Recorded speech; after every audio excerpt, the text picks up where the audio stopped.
Item ಯಾವುದೇ ಇರಲಿ try ಮಾಡಿ ಆಚಿ ಚಿಕನ್ ಮಸಾಲಾ.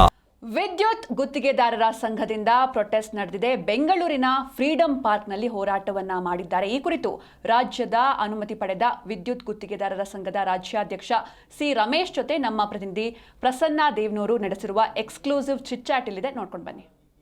ಕಟ್ಟಡಗಳಿಗೆ ಓಸಿನ ಕಡ್ಡಾಯ ಮಾಡಿರೋ ಹಿನ್ನೆಲೆಯಲ್ಲಿ ಸಹಸ್ರಾರು ಕಟ್ಟಡ ಮಾಲೀಕರಿಗೆ ತೊಂದರೆ ಆಗ್ತಾ ಇದೆ, ಗ್ರಾಹಕರಿಗೆ ತೊಂದರೆ ಆಗ್ತಾ ಇದೆ. ಮತ್ತೆ ಜೊತೆಯಲ್ಲಿ ಅನುಮತಿ ಪಡೆದಂತಹ ಗುತ್ತಿಗೆದಾರರ ಸಂಘ ಕೂಡ ಬಹಳಷ್ಟು ತೊಂದರೆಗೊಳಗಾಗಿದೆ ಅನ್ನುವಂಥದ್ದು. ಸಹಸ್ರಾರು ಜನ ಇವತ್ತು ಫ್ರೀಡಂ ಪಾರ್ಕ್ನಲ್ಲಿ ಅವರು ಪ್ರತಿಭಟನೆಯನ್ನು ಆರಂಭ ಮಾಡಿರುವಂಥದ್ದು. ಅಧ್ಯಕ್ಷರು ನಮ್ಮ ಜೊತೆ ಇದ್ದಾರೆ ರಮೇಶ್ ಅವರು. ಪ್ರತಿಭಟನೆಯ ಉದ್ದೇಶ ಮತ್ತು ಅವರ ಏನು ನಿರೀಕ್ಷೆಗಳಿದೆ ಅವನ್ನೇ ಕೇಳೋಣ ಬನ್ನಿ. ಸರ್, ಏನು ಸರ್, ಈಗ ನೀವು ಪ್ರತಿಭಟನೆ ಮಾಡೋಕ್ಕೆ ಮೊನ್ನೆ ಪ್ರೆಸ್ ಮೀಟ್ ಮಾಡಿದ್ರಿ ಮತ್ತು ಈಗ ಆಲ್ರೆಡಿ ನೀವು ಅಲ್ಲಿ ಪ್ರತಿಭಟನೆ ಇವತ್ತು ಮಾಡ್ತಾ ಇದ್ದೀರಿ, ಏನು ನಿರೀಕ್ಷೆ ಇದೆ? ನಿರೀಕ್ಷೆ ಸರ್ಕಾರ ಸ್ಪಂದನೆ ಮಾಡ್ತದೆ ಅಂತ ನಿರೀಕ್ಷೆ ಇದೆ ಸರ್. ನೋಡೋಣ, ಸಂಜೆವರೆಗೆ 2:30-3 ಗಂಟೆವರೆಗೂ ನೋಡ್ತೀವಿ. ನಮ್ಮ ನಿರೀಕ್ಷೆಗೆ ಸರ್ಕಾರ ಸ್ಪಂದನೆ ಮಾಡಿಲ್ಲ ಅಂದರೆ ಮುಂದಿನ ಹೋರಾಟದ ಬಗ್ಗೆ ನಿರ್ಣಯವನ್ನು ಮಾಡ್ತೀವಿ ಸರ್. ಯಾವ ಥರ ಪ್ರಾಬ್ಲಮ್ ಆಗ್ತಾ ಇದೆ ಆ್ಯಕ್ಚುಲಿ?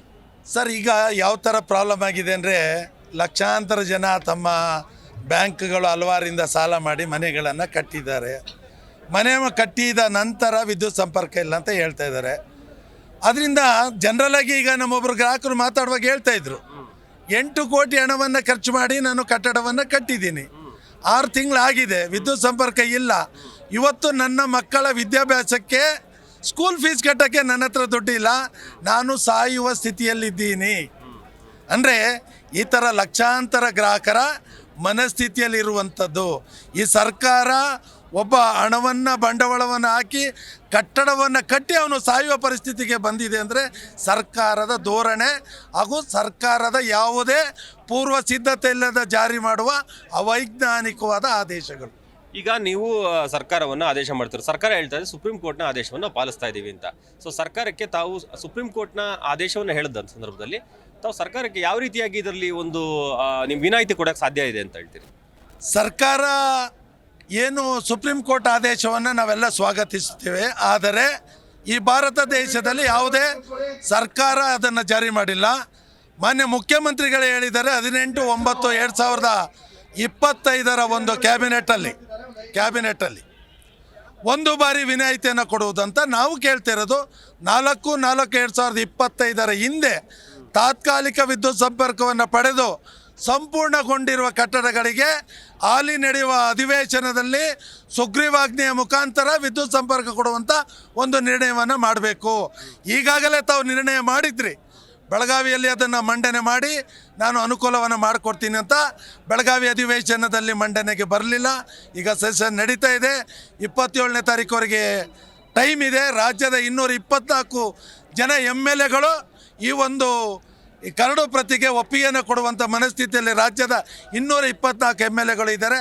ತಾವು ಮಂಡನೆ ಮಾಡಿ ರಾಜ್ಯದ ಗ್ರಾಹಕರಿಗೆ ಅನುಕೂಲವನ್ನು ಮಾಡಿಕೊಡ್ಬೇಕು ಅಂತ ನಾವು ಈ ಸಂದರ್ಭದಲ್ಲಿ ಈ ವಾಹಿನಿಯ ಮುಖಾಂತರ ಘನವೆತ್ತ ಸರ್ಕಾರಕ್ಕೆ ಮನವಿಯನ್ನು ಮಾಡ್ತಾ ಇದ್ದೀನಿ ಸರ್. ಯಾರ್ದೋ ಒಂದು ಲಾಬಿ ಇದೆ, ದೊಡ್ಡ ದೊಡ್ಡ ಬಿಲ್ಡರ್ಗಳದ್ದು ಅಂತ ತಾವು ಹೇಳ್ತಾ ಇದ್ರಿ, ನೇರವಾಗಿ ಆರೋಪ ಮಾಡ್ತಾ ಇದ್ರಿ. ಏನು ಲಾಬಿ ಇದೆ ಸರ್? ಲಾಬಿ ಅಂದರೆ ಈಗ ಓಸಿ ಇವತ್ತು ಇವತ್ತು ಸರ್ಕಾರ ಇದೆ, ಹಿಂದೆಯವರ ಸರ್ಕಾರ ಇದ್ದಾಗಲೂ ಓಸಿಯನ್ನು ಜಾರಿ ಮಾಡಿದರು. 5 ವರ್ಷ ಸರ್ಕಾರ ಓಸಿಯನ್ನು ಜಾರಿ ಮಾಡಿದಾಗ ಅವತ್ತು ಯಾವುದೇ ಥರದ ಕಟ್ಟುನಿಟ್ಟಿನ ಕ್ರಮಗಳನ್ನು ಕೈಗೊಳ್ಳಲಿಲ್ಲ. ಯಾಕೆ ಕೇಳಿದ್ರೆ ಹೇಳ್ತಾರೆ, ನಾವು ಸುಂದರವಾದ ಸಿಟಿಯನ್ನು, ಸಿಲಿಕಾನ್ ಸಿಟಿಯನ್ನು ಸುಂದರವಾಗಿ 5 ವರ್ಷ ನೀವು ಓಸಿಯನ್ನು ಜಾರಿ ಮಾಡಿದ್ರಿ. ಯಾಕೆ ಅವತ್ತು ಕಟ್ಟುನಿಟ್ಟಿನ ಆದೇಶಗಳನ್ನು ನಿಮ್ಮ ಸರ್ಕಾರ ಮಾಡಲಿಲ್ಲ? ಅವತ್ತು ನೀವು ಜಾರಿ ಮಾಡಿದ್ರಿ. ಅದಾದ ನಂತರ ಬಂದ ಸರ್ಕಾರ ಅದನ್ನು ಸ್ಟಡಿ ಮಾಡಿ ರದ್ದು ಮಾಡಿಕೊಟ್ಟಿದೆ. ಇವತ್ತು ನೀವು ಜಾರಿ ಮಾಡಿದ್ದೀರಾ ಸುಪ್ರೀಂ ಕೋರ್ಟ್ ಆದೇಶ. ಸುಪ್ರೀಂ ಕೋರ್ಟ್ ಏನು ಹೇಳಿದೆ? ಮ್ಯಾಂಡಿಟರಿ ಮಾಡಿಲ್ಲ. ಇದನ್ನು ನೀವು ಅನ್ವಯಿಸಿ. ಇದು ನಡೆದಿರೋದಲ್ಲಿ UP ಉತ್ತರ ಪ್ರದೇಶದ ಮಿರಾತ್ ನಗರದಲ್ಲಿ ಶಾಸ್ತ್ರಿ ನಗರ ಎಂಬುವ ಒಂದು ಲೇಔಟಲ್ಲಿ ಡೋರ್ ನಂಬರ್ 7 ಅಲ್ಲಿ 2 ಗ್ರಾಹಕರ ನಡುವೆ ನಡೆದಂಥ ಒಂದು ನ್ಯಾಯಾಂಗದ ಹೋರಾಟದ ಅಂತಿಮವಾಗಿ ಸುಪ್ರೀಂ ಕೋರ್ಟ್ ಒಂದು ಬೈಬಲನ್ನು ಕೊಡ್ತು.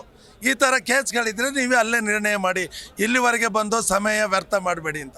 12 ಇಯರ್ಸ್ ಕೊಟ್ಟಿರೋದು ಅದು ವಾದ ವಿವಾದಗಳು. ಮ್ಯಾಂಡಿಟರಿ ಮಾಡಿಲ್ಲ. ಇತರ ರಾಜ್ಯಗಳು ಹಾಗಾದರೆ ಮಾಡಲೇಬೇಕಿತ್ತಲ್ಲ ಸರ್?